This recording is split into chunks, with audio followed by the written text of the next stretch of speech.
and I'll mainly focus today on how we tune our web APIs. So just very quick about our company. Akatsuki Inc. is a mobile game development company. Originated in Japan. We have a Japan office with about 150 people, and we have an office in Taiwan since last year, and we have about 35 people there right now. And our company develops and publishes mobile games for iOS and Android, and publishes those and operates them globally. So today I would like to talk about how we use Ruby on Rails and how to tune the game APIs. So before that, I would like to show a small video of our newest game, Mesameshi Festival. This is the APIs for this game is what I'm going to be talking about today. デスバトルのルールを説明します。さあ、最大4人同時、情け無用のパニックバトル。制限時間120秒以内に最もメザオーブを集めた人が1位です。It's a game that can be played with 4 people simultaneously, and we use Node.js for this part. But today's topic will be about the メザオーブはステージの至るところに配置されています。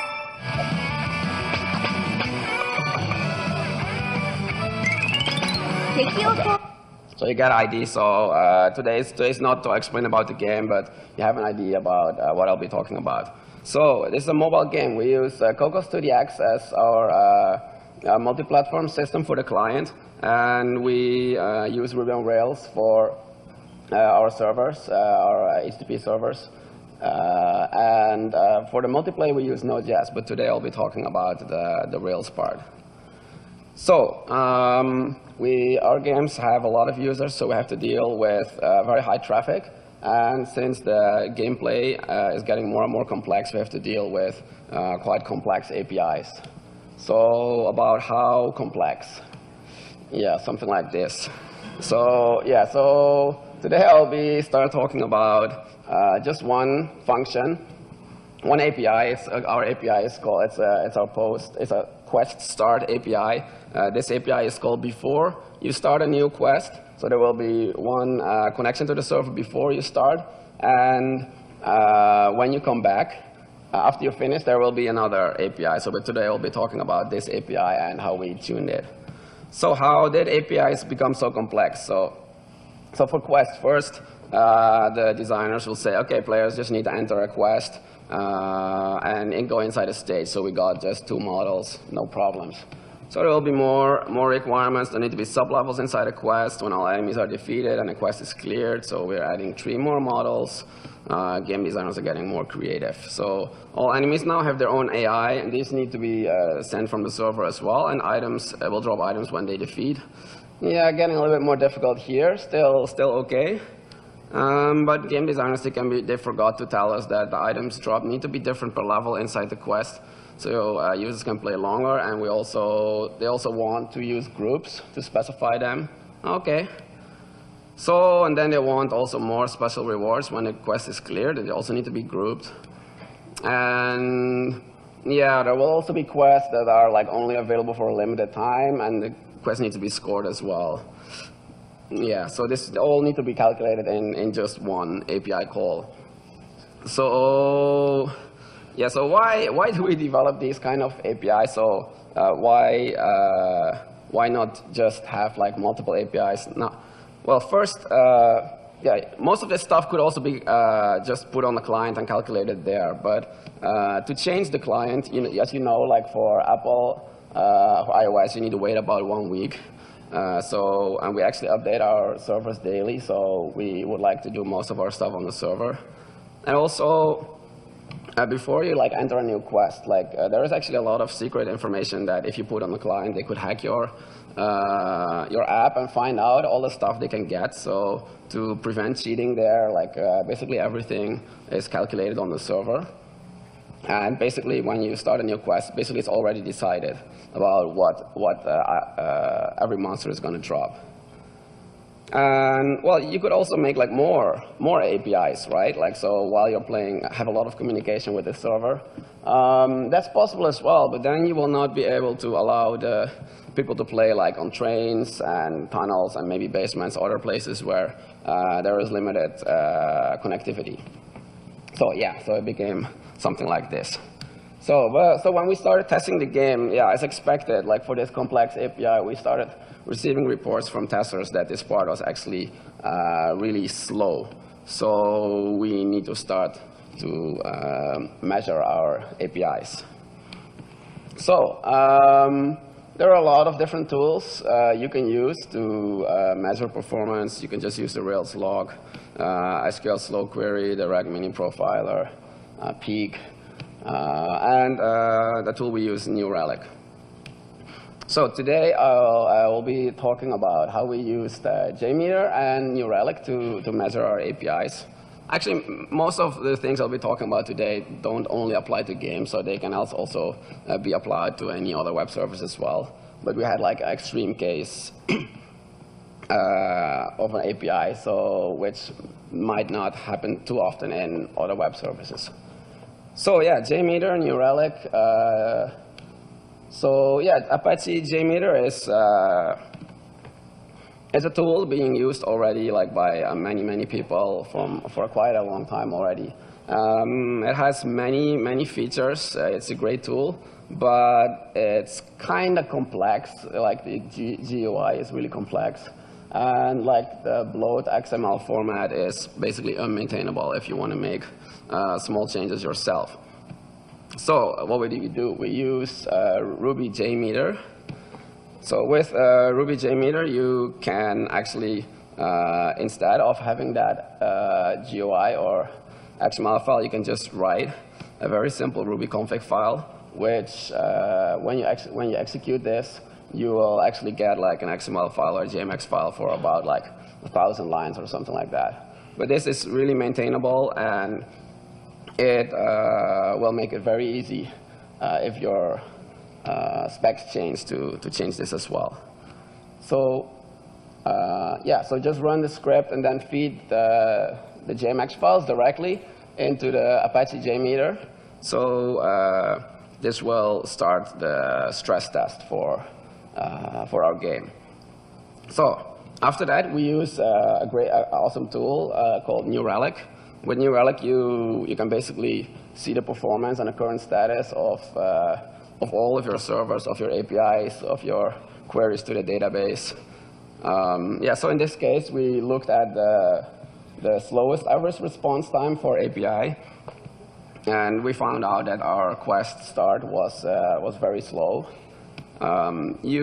This one just focuses on one API, and if after you go into production and you want to see like how to make it faster, you can also look at most time consuming. So this one, the one that comes on top here, might not necessarily be the slowest API, but the API that is also called the most and in totally spends the most time. Okay, so what was the average response time of this Quest API? 17 seconds. So yeah, this is unacceptable. Well, since it's not real-time play, it don't have to be like a few milliseconds, but we would like to aim for about like 300 milliseconds for stress-free performance. So tuning time. Yeah, so when you look at the Rails MVC, we will focus first on the model and the database, and this will also be the main topic for today. So there are a few different things you can look at. First, well, you have like the N+1 problems. Probably most people are familiar with. You can use a gem called Bullet to add this to your test development to get the logs. It will become something like this. It will, when you look at the logs, it will find your N+1 queries and will tell you how to improve it. So to be able to do this, you will need a request spec to write a request spec first, and to write that run that test. Yes. So, well, the fix for this is basically like we forgot to include skill attack. So when we do this, we solved a problem. And actually, very often, there will be many of these kind of issues before you do any real tuning and just first write your code. So actually, this already like increased our response time from 17 seconds to 8 seconds. Still not really fast enough, right? So, so next what we did, we went into query tuning. So it's first very important to know like which query should be tuned, because there are so many queries there. So you need to know which ones need to be changed. So we used MySQL dump slow query command. You can, if you write the command like this, it should work. You have to do some configurations as well, but I trust you can find that part out yourself. Yeah, and so if we dump the first part of our log, we find out that the user quest has a problem and is very slow. And so what we did is, well, nothing magical. So add index to the created add and multi-ID, as you can see in the previous log. So this increased our response time from 8 seconds to 1.5 seconds. So it's a little better already, but still not fast enough. So we started trying some other things. So so you can get items like with map or like block. There are many different ways, but you have to be, with Rails, you have to be very careful when you get items, like if you actually want an active record to be created or not. So the first one is bad. Which one? Because we're only interested in the resource ID, but the first example, the bad example, will actually create an active record for every item we want, and the one at the bottom will just give you an array, which for very small models might not change much. For with huge models like we have, it could actually change a lot. So yeah, and what we also did at Akatsuki, we wanted to do plug, but we wanted to be able to do a little bit more. So we wrote a gem plug X, which can give you more than one and give it into a hash in the way you want it. So we did this, but yeah, it increased a little bit. It helped a little bit, but not enough yet. So we're getting more into an area where every change is going to be a smaller effect. So what else can you do? So it's yeah, model level caching. So how can you make it faster? You will just yeah, if you don't use the database that often, it will be much faster. So we use Redis for this. So for a model, you can write something like this. You have like a Redis key and a time to live for each record you want to save on Redis. And so for this, we also need to write two functions. Like one is the delete cache. Like after it's actually, you're going to save it to the database, the cache needs to be deleted. So when you restore, and also when you get the value, you first need to see if it's inside Redis or not. So if it's not, you need to get it from the database. So you need a function for that as well. So in the end, this will result in a function called find with cache, which will first check if it's in the cache or not, and if it's not, it will restore it from the DB. Actually, doing this actually helped us a lot, like about 50%. So we are now looking at like 0.7 milliseconds. So we're getting a bit closer to our goal.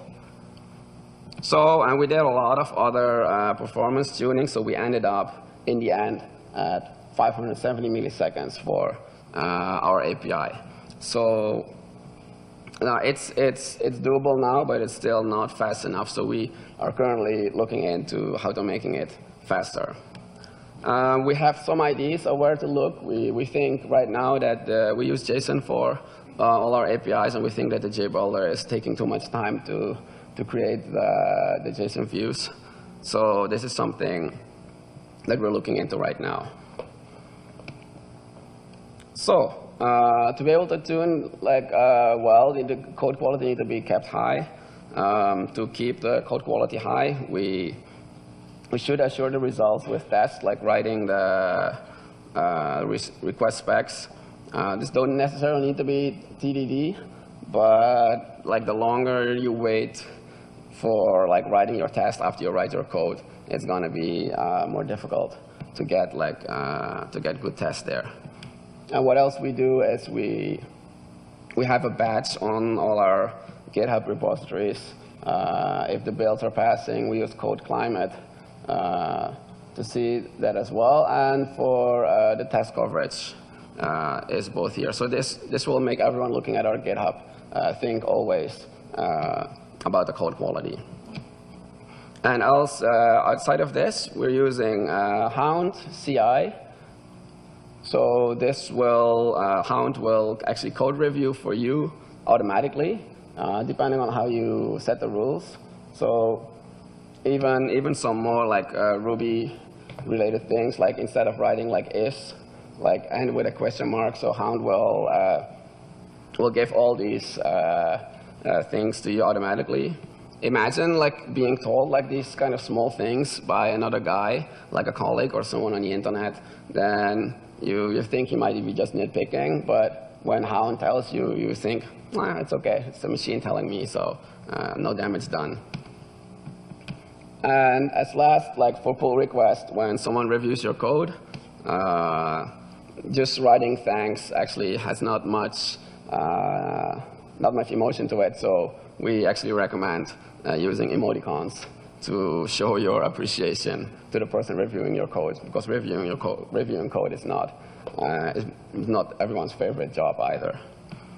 So this is about our tuning of our APIs. So I have a final request. Let's contribute to spread the Ruby love around the world. Please talk about Ruby, about anything on Ruby or Rails with your friends and colleagues. Talk about Ruby at other conferences, and try making a gem and fix some spelling errors in Ruby documents. Okay, thank you very much.